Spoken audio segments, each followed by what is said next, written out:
नमस्कार दोस्तों, जय हिंद। दोस्तों, आज के वीडियो में हम बात करने वाले हैं, अगर किसी भी भाई के साथ ऑनलाइन ठगी हो जाती है, किसी भी तरीके से उसके साथ ठगी हो जाती है, तो 1930 पे कॉल तो कर देता है, लेकिन उसको पता नहीं रहता है कि अपन को पूरी जानकारी है वो क्या क्या देनी होती है। जब अपन 1930 पे कॉल करते हैं और अपनी जो प्रॉपर जानकारी होती है, प्रॉपर पूरी डिटेल्स होती है, वो उसको अगर हम 1930 पे शिकायत दर्ज करवाते समय पूरी जानकारी अगर दे देते हैं तो 90% चांस रहते हैं कि अपना पेमेंट है जो होल्ड हो जाए और अपना पेमेंट रिकवर हो सकता है। तो वीडियो बहुत ही इंपॉर्टेंट है, मैं पूरी जानकारी इसमें दूंगा, क्योंकि शुरू से जब आप 1930 पे कॉल करते हो तो शुरू से लेकर आपको क्या क्या ऐसी जानकारी उसको प्रोवाइड करवाना चाहिए, जो आप पहले से एक कागज़ में लिख सकते हैं। उसके बाद में जैसे ही आप कॉल करते हो तुरंत उसको पूरी जानकारी नोट करवा देते हैं, तो बहुत ही अपन को चांस रहते हैं कि अपना पेमेंट जो ऑनलाइन ठगी हो जाता है वो रिकवर हो सके। दोस्तों, जब कोरोना का काल के बाद में बहुत ही ऑनलाइन ठगी है बहुत ही ज़्यादा तेज़ गति से बढ़ी है और लोगों के साथ काफ़ी हद तक ऑनलाइन ठगी हो जाती है, किसी न किसी तरीके से उनके साथ ठगी हो जाती है। प्रॉपर जानकारी उनको नहीं रहती है, वो कॉल तो कर देते हैं 1930 पे कर देते हैं, 155260 पे कर देते हैं, लेकिन पूरी जानकारी उनको नहीं बता पाते हैं। तो इस वीडियो में मैं आपको शुरू से बता देता हूँ। सबसे पहले अपन जब किसी भी अपने साथ ऑनलाइन ठगी हो जाती है तो अपने मोबाइल में 1930 लगाइए और कॉल कर दीजिए। अब देखिए, सबसे पहले आपका कॉल अटेंड करेगा बंदा, वो उसको आपको नाम पूछेगा, विक्टिम आपका नाम, मतलब सबसे पहला ऑप्शन है आपका नाम, जिसके साथ घटना हुई है, मतलब मेरे साथ फ्रॉड हुआ है, मेरा नाम। सबसे पहले नेम ऑफ द विक्टिम, सबसे पहले आपको नाम बताना है जिसके साथ घटना हुई है। इसके बाद में मोबाइल नंबर, आपका किस नंबर से संपर्क उस स्कैमर तक हुआ है, स्कैमर से जो संपर्क हुआ है वो मोबाइल नंबर कौन से हैं, जिस नंबर से आपका संपर्क हुआ है या जिस नंबर से आपकी बात हुई है, पैसा भेजा है। अगर 2 नंबर है, अलग अलग नंबर है तो अलग अलग, एक ही नंबर है तो एक नंबर, आपको वो नंबर एक कागज़ में पहले से ही लिख लेना है, ताकि हम जैसे ही पूछते हैं तुरंत उनको बता सकते हैं। नियरेस्ट पुलिस स्टेशन, मतलब आपके कौन सा स्टेशन पुलिस स्टेशन लगता है उसका भी आपको नॉलेज होना चाहिए, ताकि हम तुरंत ही एड्रेस के लिए बता सकें। डिस्ट्रिक्ट, अपने ज़िले का नाम। बैंक नेम, मतलब जिस विक्टिम के साथ जिसके भाई के साथ ऐसा फ्रॉड हुआ है उसका अकाउंट है, जो बैंक अकाउंट है वो कौन से बैंक में है, SBI में है, कौन से में है, यूको में है, कहीं भी, या HDFC में, जो कोई बैंक है उसका नाम उसको बताना ज़रूरी होता है। बैंक का नाम अपन जैसे ही उसमें बता देते हैं। इसके बाद में है डेबिटेड अकाउंट, मतलब डेबिटेड अकाउंट। अगली जानकारी आपको पूरी अलग अलग तरीके से जानकारी होनी चाहिए, आपके अकाउंट से कितना राशि डेबिट हुई है, आपके अकाउंट से कितना पैसा निकला है, मतलब अलग अलग निकला है तो अलग अलग जानकारी आपको होनी चाहिए। जैसे कई बार होता है किसी बंदे के साथ स्कैम होता है तो उससे सबसे पहले 1 रुपया डलवा लिया जाता है, उसके बाद में 1100, जैसे उसके बाद में 1500, 3-4 बार में उससे राशि डेबिट करवाई जाती है, डेबिट हो जाती है। तो उसके अलग अलग जानकारी आप स्क्रीनशॉट अलग से आपके मोबाइल में सेव रख सकते हैं, अलग अलग पैसों की जानकारी वहाँ तक अपन को बतानी है। इसके बाद में देखिए, आपको डेबिट अमाउंट हो गया है, इसके account number, wallet, merchant, UPI ID which amount is the debited, मतलब अगर आपने फ़ोन पे पैसा किया है, आपने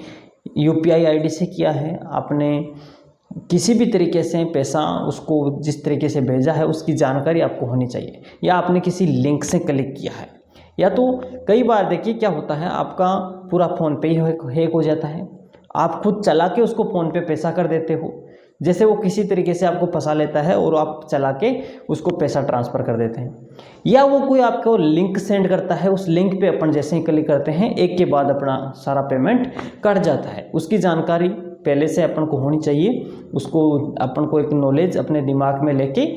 उसके बाद में अपन उसको बताते हैं, तो पूरी जानकारी अपन को बतानी होती है। तो क्या UPI से हुआ है, अपन UPI से होता है तो अपन तुरंत ही बता देते हैं कि UPI से हमारे साथ ऐसा हुआ है, या फ़ोन पे से मैंने खुद ने ट्रांसफ़र की है, या किसी लिंक पे क्लिक किया है। इसके बाद में देखिए, ट्रांजैक्शन आईडी ऑफ ट्रांजैक्शन जैसे हमने फ़ोन पे पैसा किया है तो वहाँ पे उसमें फ़ोन पे जैसे कोई स्क्रीनशॉट अपने जैसे लेते हैं तो उस पर एक ट्रांजैक्शन आईडी लिखी होती है, बड़ी डिजिट होते हैं, तो उसको अपन को अलग से कागज़ में लिख लेना चाहिए पहले ही। और अपन जैसे ही उसको कॉल करते हैं ट्रांजैक्शन आईडी पूरी जैसे ही पूछते हैं हम, कई बार होता है, बहुत सी बार होता है लोग ट्रांजैक्शन आईडी उस समय नहीं बता पाते हैं, लेकिन अपन को ट्रांजैक्शन आईडी पहले से ही अगर अपने साथ ऐसा होता है तो लिख लेना है और अपन को पूरी जानकारी ट्रांजैक्शन आईडी पूरी उनको सही सही बता देना है। इसके बाद में देखिए explain in the brief about the fraud happens. इसके बाद में अपने किस तरीके से अपने साथ अपन को किस तरीके से लालच में उसके द्वारा फंसाया गया है, कौन सी जानकारी अपन से ली गई थी, या कोई अपॉइंटमेंट है जैसे,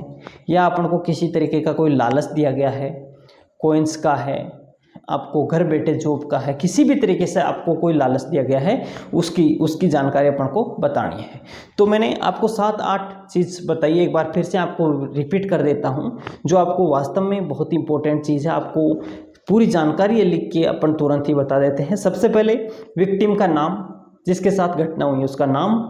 मोबाइल नंबर, जिस मोबाइल नंबर से घटना हुई है उससे स्कैमर्स की बात हुई है, ट्रांजैक्शन हुआ है वो मोबाइल नंबर। इसके बाद में आपका बैंक अकाउंट में जो मोबाइल नंबर जुड़ा हुआ है, या तो एक ही नंबर होता है दोनों, जैसे जिस नंबर से आपने स्कैमर से बात की वो नंबर, और आपके बैंक अकाउंट से जुड़े हुए नंबर। जो मोबाइल नंबर का ऑप्शन आता है तो जितने इन्वॉल्व मोबाइल नंबर है, जैसे बैंक अकाउंट में है, उससे बात करने में है, अलग अलग है, वो सारे मोबाइल नंबर अपन को अलग अलग उसको बताने हैं। मोबाइल नंबर की हो गई, नियरेस्ट पुलिस स्टेशन हो जाता है, डिस्ट्रिक्ट नाम हो जाता है, बैंक का नाम हो जाता है, और जो डेबिट अमाउंट होता है वो कितने राशि है उसकी जानकारी, और अकाउंट नंबर, अपने अकाउंट नंबर, वॉलेट, मर्चेंट जो भी फ़ोन पे है सारा सिस्टम, ट्रांजैक्शन आईडी, और इसके बाद में एक्सप्लेन, मतलब कैसा लालच से आप फंसे हैं या आपने किसी ऑफर पे क्लिक किया है, लिंक पे क्लिक किया है, पूरी जानकारी अपन को बतानी होती है। तो मैंने जो शॉर्ट में पूरी डिटेल्स आपको बता दी है। अगर आप इतनी जानकारी 1930 पे कॉल करके उस तक पहुंचा देते हो तो बहुत ही आसानी रहती है कि 90% चांस रहते हैं कि आपका जो फ्रॉड हुआ पैसा है वो होल्ड हो जाता है, आप तक वापस रिकवर हो सकता है। तो दोस्तों ज़्यादा से ज़्यादा आप सावधान रहें। सबसे पहले बेटर तो यही है कि आप किसी भी ऑनलाइन ठगी के शिकार नहीं हो, लेकिन फिर भी अगर कहीं ना कहीं आप हो जाते हो तो आप तुरंत 1930 पे कॉल कीजिए, और जो 24 घंटे से पहले कोशिश कीजिए कि अपन तुरंत ही उसको कॉल करके ये जानकारी दे दें। लेकिन फिर भी तुरंत नहीं हो पाता है तो भी आप 24 घंटे तक तो आप रिपोर्ट कर दीजिएगा और निम्न जानकारी है वो वहाँ तक पहुँचा दीजिएगा। बहुत ही अच्छा चांस रहता है कि आपका पेमेंट रिकवर हो सकता है। ज़्यादा से ज़्यादा लोगों को सावधान कीजिए और उनको बताइए कि 1930 एक साइबर हेल्प के नंबर है जहाँ से अपनी जो ठगी हुई पैसा है वो रिकवर होने के चांस रहते हैं। ठीक है दोस्तों, जय हिंद, जय भारत।